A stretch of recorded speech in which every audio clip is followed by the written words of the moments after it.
ufana-Hlophe oneminyaka engu-72 kanye nonkosikazi wakhe oneminyaka engu-83 uBeatrice bebevaleleke ngaphakathi endlini ngenkathi kuqubuka umlilo ngezikhathi zawo-5 ngoLwesithathu ntambama. Undodakazi wabo ukhethiwe Hlophe ohlala nabo obesasemsebenzini. Omakhelwane bathi babone umlilo bazama ukugqekeza umnyango. Bathi bese kungemuva kwesikhathi. Kodwa bakwazile ukukhipha ufana endlini oshone ngemuva kokukhishwa.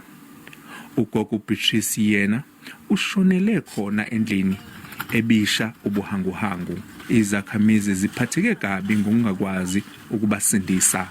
Kakhulu sibuhlungu ngoba ngabe abantu abadala bayishonele abashonanga ngomlilo kubuhlungu kakhulu nje kakhulukazi kumamkhulu loshele ngaphakathi waziwaphela simbuka singakwazi ukumsiza.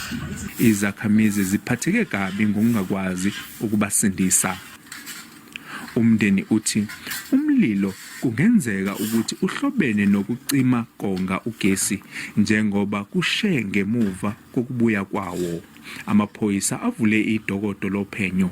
Londi Khadebe, SABC News eNchanga.